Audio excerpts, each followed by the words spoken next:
Good morning with a good fittel. Everyone has had a wonderful moment to recover from Yom Kippur, and that the Yom Kippur was meaningful, and the fast was meaningful, and life feels good, and ready to celebrate yet another festival that honors and celebrates the holiday of Sukkos, which is commemorating our exodus from Egypt. Ki Sukkos Teshu, right? Because we lived in these tents, kind of. Upon exiting from Egypt, and the Torah says this in Siman Taf Lamed that the idea of the Sukkah is to remind us of and it's he's getting it from the Gemara, which is to say that the Sukkah reminds us of the clouds of glory that encircled us upon exiting Egypt. So we got to fly first class on a cloud on our way out of there to the Holy Land, and we recall those moments every single day by living in a booth. They call it a booth. I don't know what a booth's supposed to mean. In a temporary dwelling, covered in leftover stuff from the harvest, to remind us that, hey, most times of the year, again, this is the tour saying all these things, and the author of the tour is Ben Yaakov Ben Arush. He says it reminds us of the fact that normally people go into the house this time of year because it's getting cooler. We're not going back out of the house to celebrate the fact that this was all an occurrence. And throughout Jewish history, celebrating God's presence was always the hallmark of the Sukkot festival. So that every time they dedicated the base of Mikdash, which happened a few times in our history, dedicated an altar, the celebration was always focused around mimicking the holiday of Sukkot, the presence of Hashem and the clouds of glory, the Anani HaKavod. So how do you commemorate this? You go in a little self-perpetuating, or it's a small hut that is built temporarily, that is self-constructed. It's not meant to be a permanent structure, and it has to be large enough. The sizes given in the Talmud are 7 tfachim, 7 handbreadths, by 7 handbreadths tfachim. Right, that's the interior, and it has to be 10 tfachim high. Okay, which they eventually explain is about the same size if I was to take most of my body and a little table about this wide of food, right? Like a tray, like a tray of food, and have food in the sukkah. That is the amount of minimum space that I need. Okay, so we generally want to eat something bigger than that. And also it's important that the walls be considered a dwelling. So there's a number of different ways you can construct it. The common custom is to make sure that you have generally about 3 full walls coming in contact with each other, and that there's a 4th wall that's kind of closed off except for a door. That's just the common custom. If you're kind of varying from that, there's a little bit of variance. We're not going to go through that in this class.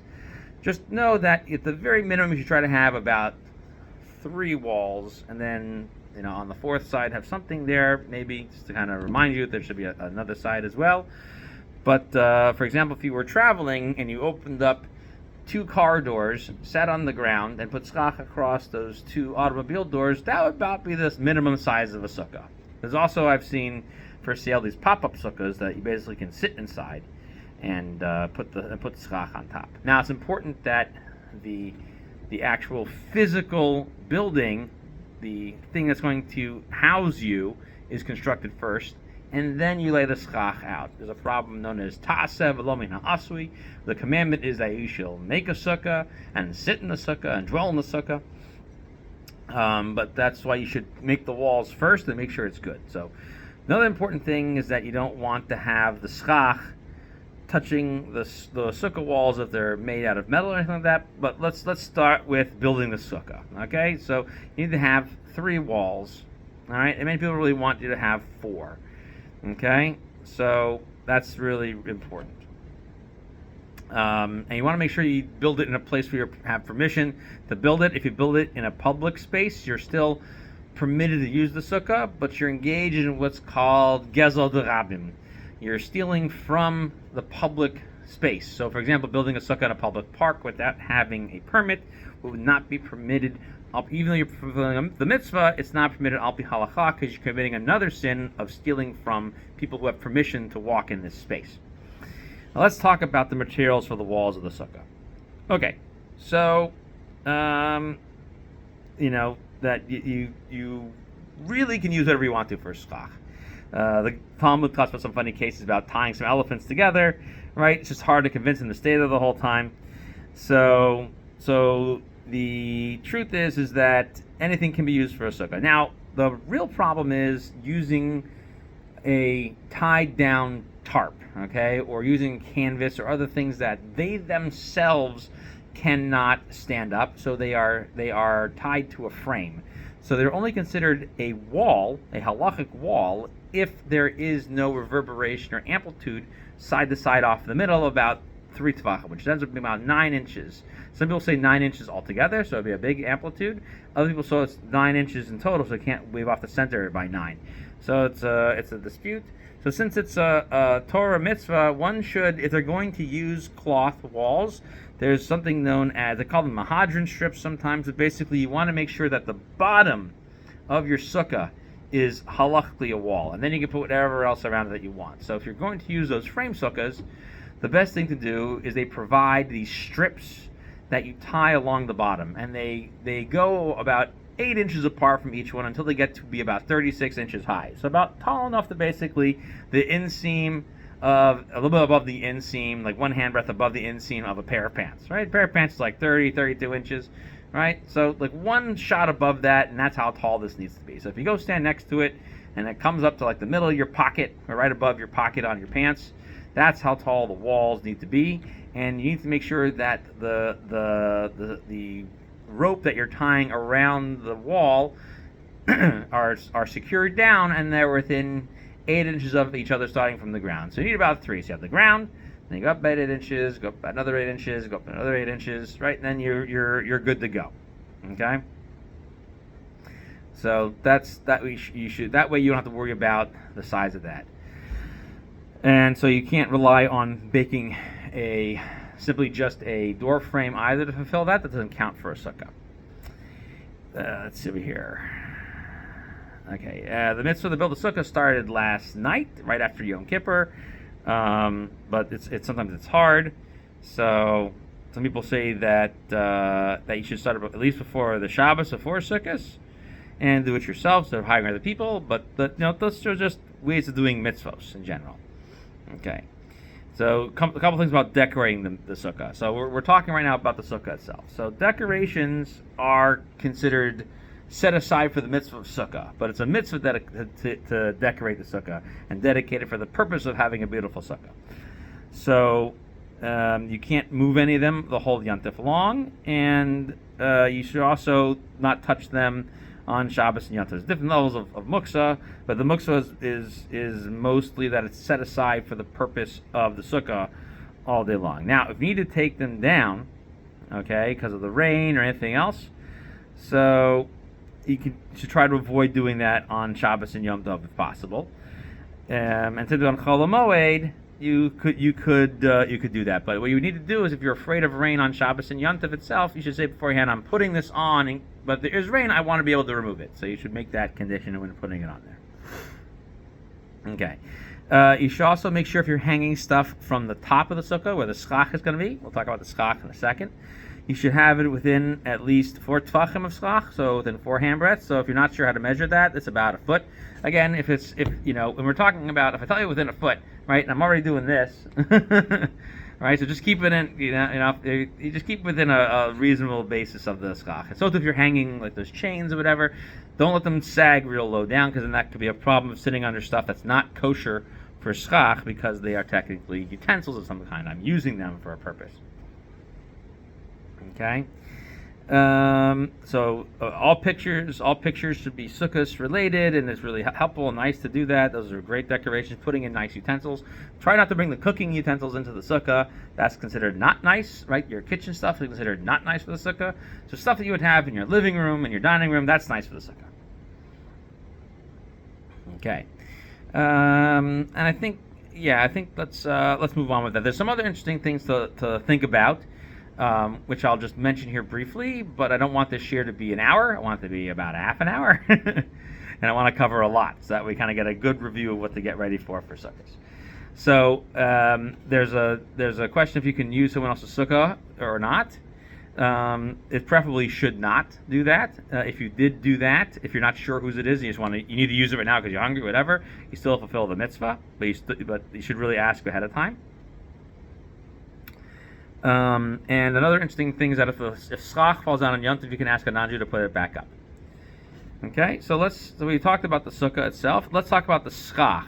Okay, so the basic requirements of schach is that it has to be hayotz min hayagarn v'hayakav, right? The psolos min hayagarn v'hayakav, the things that are left over from after the harvest season. So you finish the harvest, and you've taken all the grapes off of the vine, and you have all these empty vines. You've taken all the fruits off of these branches, and the branches start to fall. So that's what you should use left over, and also leftover bales of straw. The question is, can I take a bale of straw to use as schach? Okay, so let's talk about some of that. So it has to be from material that grows from the ground, and you've detached it from the ground, and it's also so raw that it couldn't become homey. It couldn't. So it's not usable as a utensil. So it's basically it's not used for any type of useful purpose. It's like it's just a stick, or it's just this. Okay. So for example, growing from the ground means you can't use metal, you can't use dirt itself, and you can't use animal hides. Okay. So like leather, you can't use that. Okay. So what about nylon or plastic? So because they don't grow from the ground, all right? And same thing to do with glass. So even though they're made from earth materials, right, from petroleum and from sand, that doesn't count. Okay?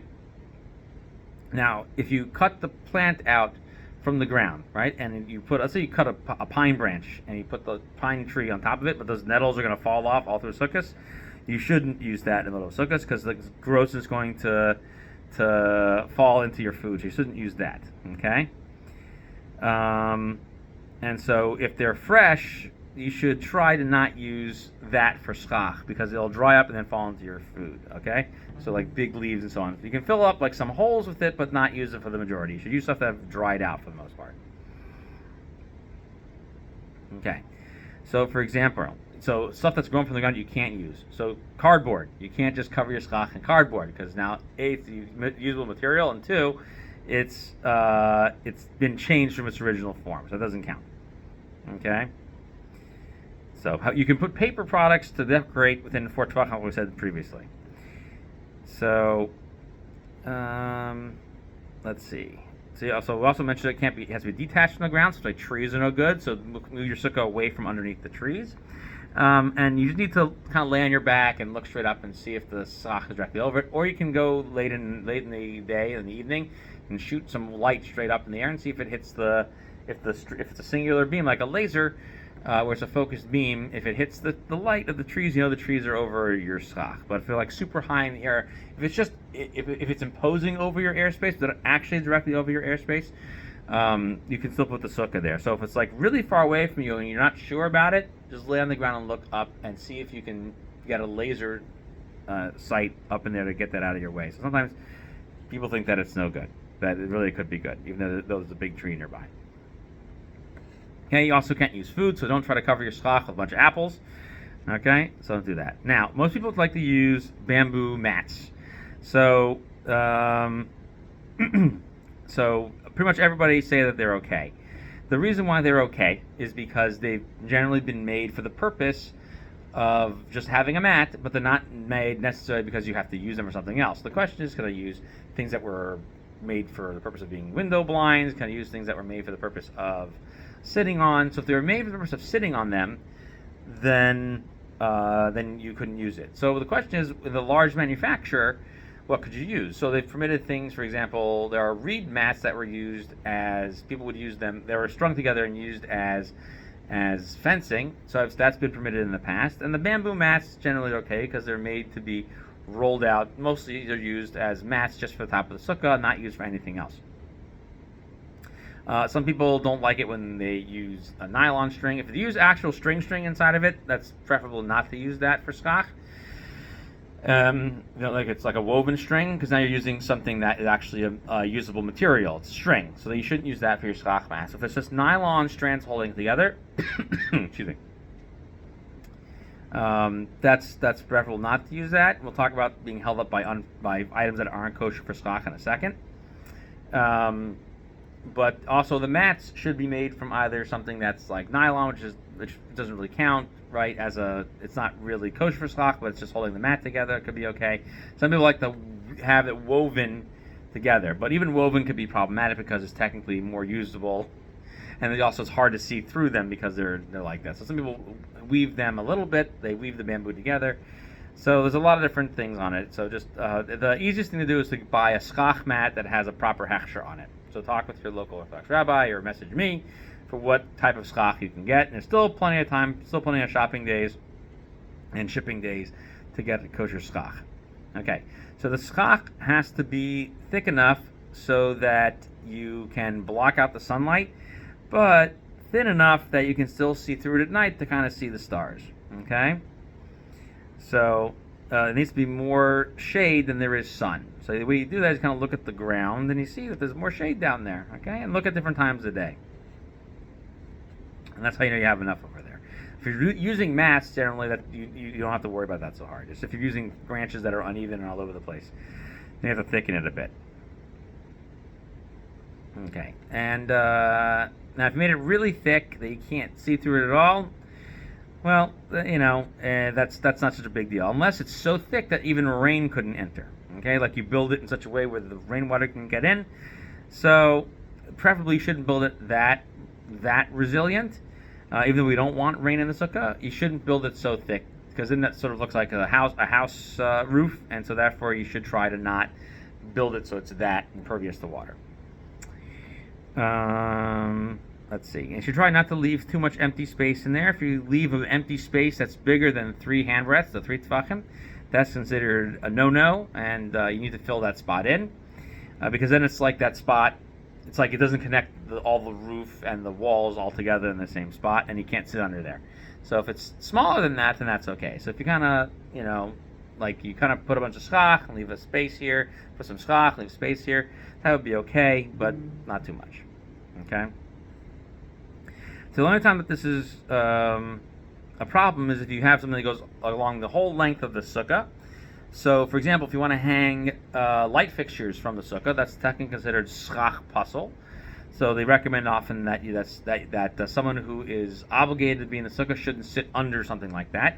The truth is that it only ruins the sukkah itself if it goes from one end to the other, because, like the airspace I just mentioned, it invalidates it. So if it obstructs the sukkah at any point, going from one end to the other, it's like the sukkah doesn't have the walls on either side, so that wouldn't be acceptable. Okay, so the couple ways to do it is to, number one, hold it close to the schach, so it can become, quote-unquote, batal to the schach. And also try to make sure that it's not wider than 4, okay, because that would create more of a problem. So if you have light fixtures, try to keep them so that they're not the double wide, or like there's like 4 wide, double. Try to keep them a little narrower so that they're not so wide. So if you're using the old fluorescent lights, if you're using LED lights, don't even worry about that. Just put your LEDs all over the place. They're so small, they won't make a difference. One other problem is you don't want your schach to be supported by things that are not fit for schach.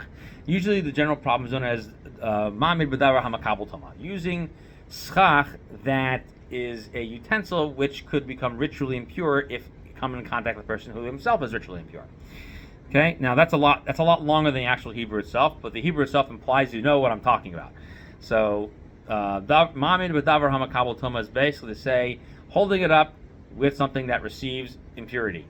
But to understand that, you need to understand that there was a time period where ritual impurity was a big deal. Those rules about what type of objects are considered ritually or could become ritually impure is good to know in terms of excluding items from being used for schach in this context. So you should put up schach on top of materials that are not made out of that material. So, for example, your walls are made out of metal. Well, those metal rods themselves are considered something that could technically contract toma, and you shouldn't put directly on top of it. So what does that mean? So you should place the schach on top of something else, which is being held up on something else. So ma'amid l'ma'amid, right? Something else holds up something else. So you put wood in between the metal. That's then okay, all right. However, even though the technically speaking, metal frame is holding the whole thing up, that doesn't detract from the fact that the schach itself is not sitting directly on it. So it's kind of like you could sit on a hammock on Shabbos, where right now they use trees on Shabbos. You could sit in a hammock that's hanging from a hook that's hanging from the tree. Okay, as long as it's not the direct force applied to it, so that would be okay. This is kind of similar, not exactly similar, but just sort of similar. Okay, so most people hold that. So some people say that maybe plastic, it could be leaning on that. Maybe if you put plastic in between, but our custom is to just put wood in between, whatever you use for the sukkah. So if you use plastic for the walls of a sukkah, you shouldn't put the schach directly on the plastic. You should put wood planks across it and roll out your mats on the schach or other such things. Okay? And so since it's considered indirect, that's fine. And so that's what most people use nowadays. Okay, now let's talk about building under a tree. So we mentioned building under a tree is not cool. It's like having it inside of your house. So again, if your sukkah is inside your house, it's no good. It has to be outside. Okay. So if you did build it under a tree or in a house, okay, and then you chop back the branches, okay, or you roll back the roof part that was covering it, you need to relay down the schach, okay. And then it would become kosher. Okay, so those type of things are no good. And let's see what else over there. Some people suggest to avoid not to put it underneath the power lines either. But that's only if they shouldn't sit under that thing either. Let's see. All right. Then let's say if strong wind blows your schach off on Yontif. So we already mentioned a non-Jew could put it back. So then the sukkah will still be okay, as long as there's still enough remaining that would have it be large enough for you to be able to put your body into it and have your table in it. Let's see. So that's strong wind. Some people permit tying down the schach. You can tie it down even with like plastic ties, just to avoid what's called an uncommon wind. So if it stays up in a normal breezes, but if a powerful wind will ruin your sukkah. So many people hold that you could tie down the schach because those aren't really necessary in normal cases. It's only in abnormal cases. Okay, here's another abnormal case. This was kind of fun. I first saw this in Rav Zevin's book about snow falling. So these questions didn't show up on halacha until Jews started getting pushed into Eastern Europe and northern parts of Eastern Europe, further and further away than they were used to. Remember, the Jews that were in Europe, they started in the Mediterranean Jews, and the Jews in the Middle East didn't have this problem so much, but it became more of a problem as Jews got relocated and exiled to other parts of Eastern Europe. So if snow falls on top of it and maybe even turns to ice, so the sukkah is still kosher. And I always liked learning that halacha. So it comes from a lot of later poskim. It's mentioned. I think it's mentioned in the Aruch Shulchan. Let's see over here. It's also mentioned in the Shari Tshuva. So a lot of people permit that. Okay. Let's go. Anything else about schach? I think we'll talk about the sukkah a lot. So let's now talk about. Let's talk about the Lulav and Esrog. Okay, one more thing about sukkah. This is to sit, eat, drink, and sleep in the sukkah. You should only say the bracha when you're eating in the sukkah. So you have to have either bread or cakes, and you have to have. If you're gonna have cakes, you have to at least you should say hamotzi to also make the bracha of leishev l'sukkah. So every Shabbos meal, every Yontif meal, you're gonna have bread. Then you're good. If you're having a cup of grape juice or a cup of wine or a cup of coffee in your sukkah, it's a mitzvah to sit in the sukkah, and learning the sukkah is good. But if you want to make a bracha, you need to eat. That's the Ashkenazi custom, and it's based on the opinion of Ben Tam.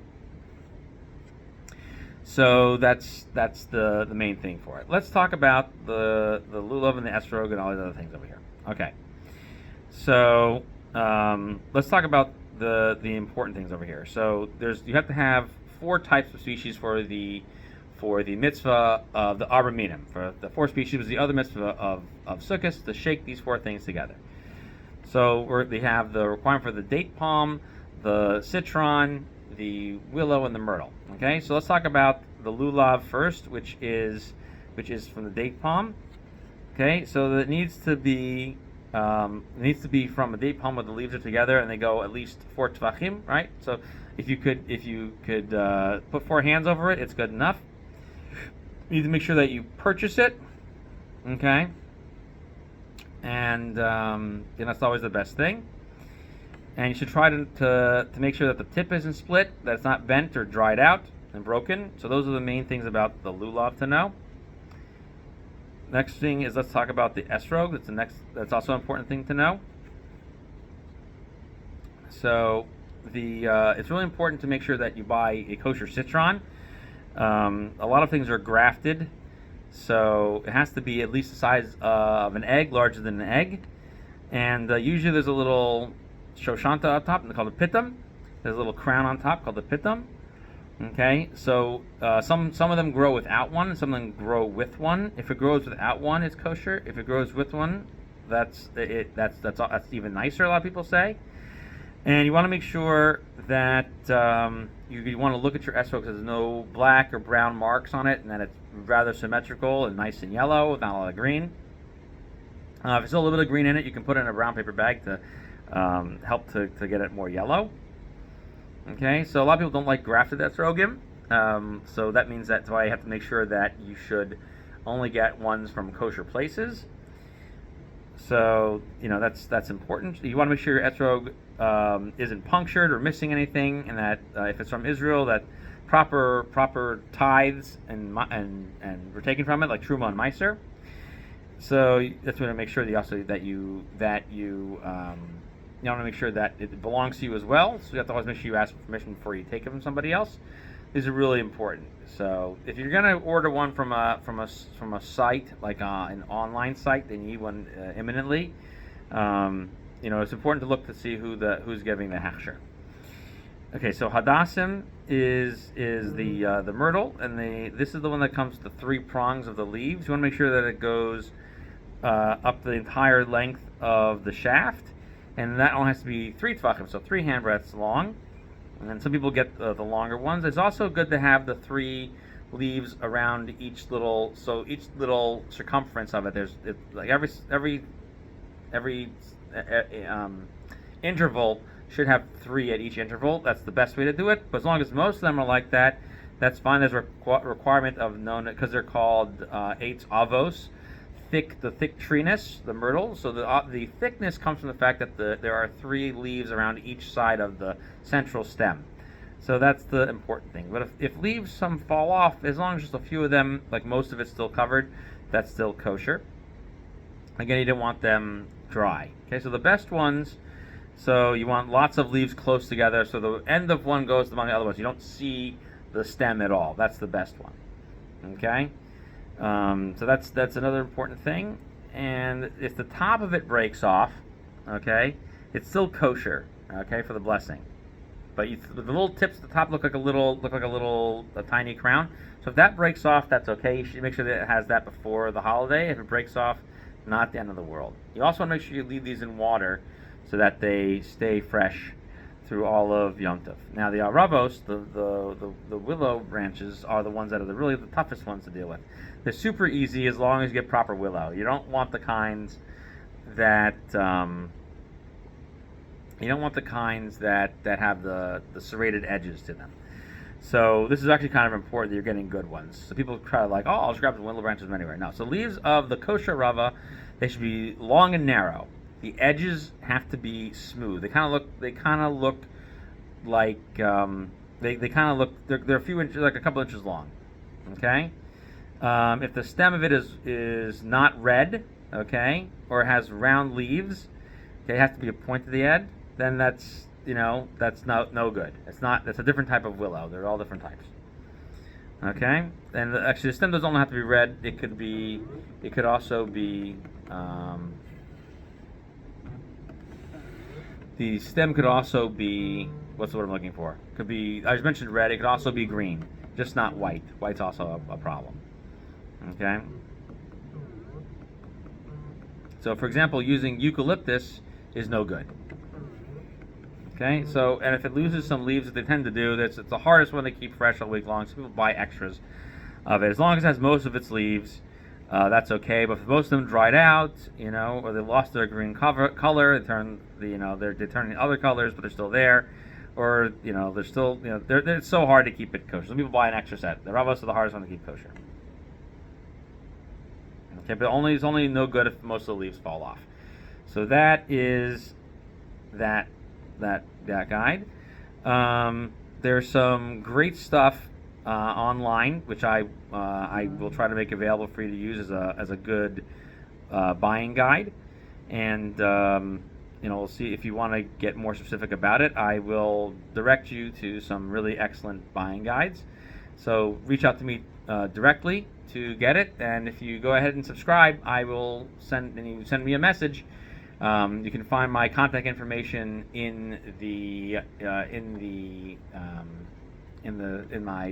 on my page, on my channel here. You'll find my direct email.